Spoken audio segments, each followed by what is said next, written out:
Baik, teman-teman sekalian, kita turunkan amalan Rasulullah sallallahu alaihi wasallam pasca salat, apa yang beliau kerjakan, lalu kita jawab terkait dengan apa yang teman kita tanyakan.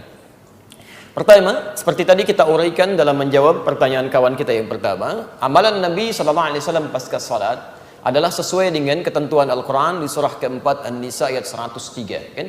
Fa idza qadaytumus salata fadhkurullaha qiyaman wa qu'udan wa 'ala junubikum. Maka jika kalian telah menyelesaikan sholat, bergegaslah untuk berzikir kepada Allah, baik dalam keadaan berdiri, duduk, ataupun berbaring.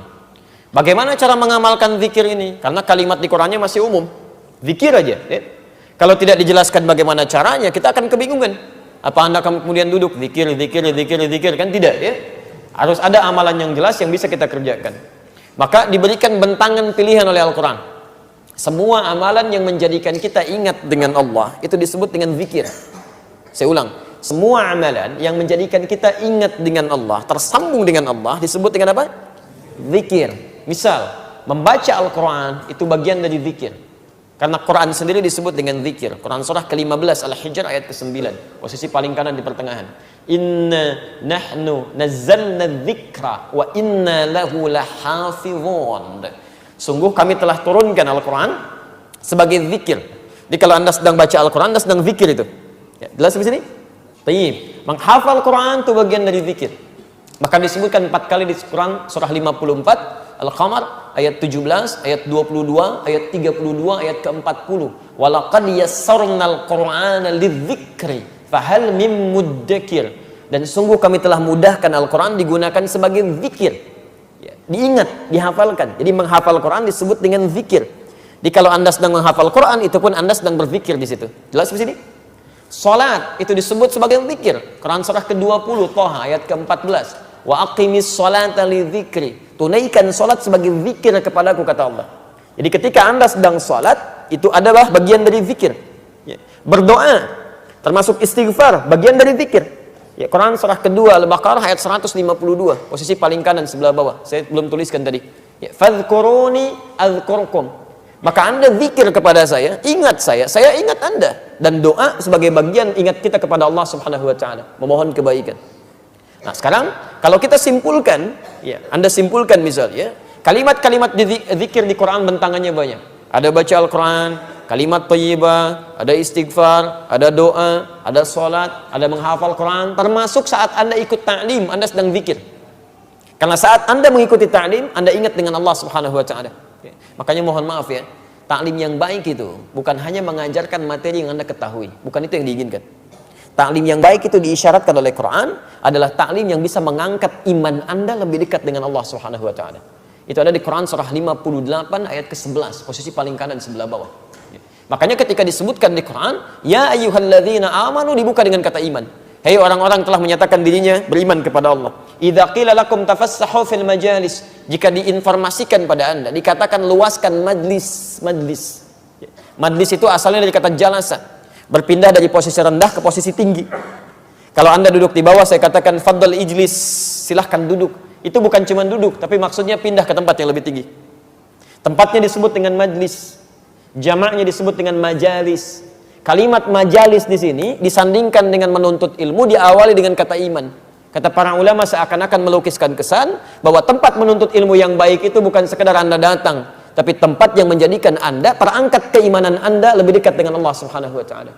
Jadi kalau Anda menuntut ilmu, belajar dengan siapapun, iman Anda tidak meningkat, pengetahuan agama Anda tidak bertambah, ada yang salah di majlis itu. Makanya di ujung ayatnya dikatakan, yarfa'illahu alladhina amanu minkum walladzina utul ilma darajat. Orang-orang yang belajar seperti ini, imannya akan diangkat oleh Allah, plus pengetahuannya akan bertambah. Silakan antum cek. Kalau antum masuk ke majlis ilmu yang seperti ini, pengetahuan Anda pasti nambah.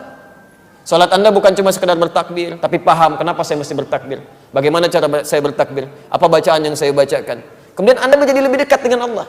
Sebelumnya cuma sholat fardu, sekarang pengennya di masjid. Sebelumnya fokusnya yang berjamaah fardu saja, sekarang kehilangan sunnah, sudah nggak nyaman. Dulu ketinggalan fardu Anda biasa-biasa saja, sekarang ketinggalan sholat sunnah, sudah nggak enak Anda. Itu ta'lim yang bagus. Itu yang disebut dengan zikir. Disebutkan di Quran surah ke-9 misalnya 122, posisi paling kiri sebelah bawah. Itu sebanding amalannya dengan orang jihad itu. Nah, jadi dari semua amalan-amalan ini pasca salat, apa yang dikerjakan oleh Nabi? Apakah berdoa, ataukah langsung istighfar, atau kemudian beliau misalnya baca Al-Quran, atau beliau menghafal Quran, atau beliau mengajarkan dari materi keilmuan yang disebut dengan ta'lim itu. Bagaimana urutannya? Ditafsir di hadis-hadis ini. Pertama, lihat kalimatnya di hadis Muslim nomor hadis 591. Begitu beliau selesai menunaikan salat, salam ke kanan dan ke kiri, zikir pertama yang dilakukan oleh beliau adalah istighfar 3 kali. Astaghfirullahaladzim, astaghfirullahaladzim, astaghfirullahaladzim. Dan menyambungkan Allahumma antas salam wa minkas salam tabarakta ya dzal jalali wal ikram. Selanjutnya di hadis Muslim nomor hadis 593, la ilaha illallah lahu la syarika lah, lahul mulku wa lahul hamdu wa huwa ala kulli syai'in qadir. Selanjutnya di hadis riwayat Muslim nomor hadis 597, Anda mulai bacakan subhanallah, subhanallah, subhanallah 33 kali, alhamdulillah, alhamdulillah, alhamdulillah 33 kali, Allahu akbar, Allahu akbar, Allahu akbar 33 kali. Selanjutnya Anda bisa bacakan ayat kursi, ya. Ayat kursi Al-Baqarah 255, posisi paling kiri di pertengahan. Allahu la ilaha illa huwal hayyul qayyum. Selanjutnya Anda bacakan surah Al-Ikhlas, ya, kemudian Al-Falaq, kemudian An-Nas. Setelah itu Anda berdoa kepada Allah Subhanahu wa taala. Doanya bahkan langsung disebutkan dan kami tuliskan. Ya, ada di Ibnu Majah nomor hadis 925. Yang Al-Ikhlas, Al-Falaq, An-Nas di Abu Daud nomor hadis 1523, yang Ibnu Majah nomor hadis 925 itu doa Nabi yang dilakukan setelah selesai zikir yang tadi itu.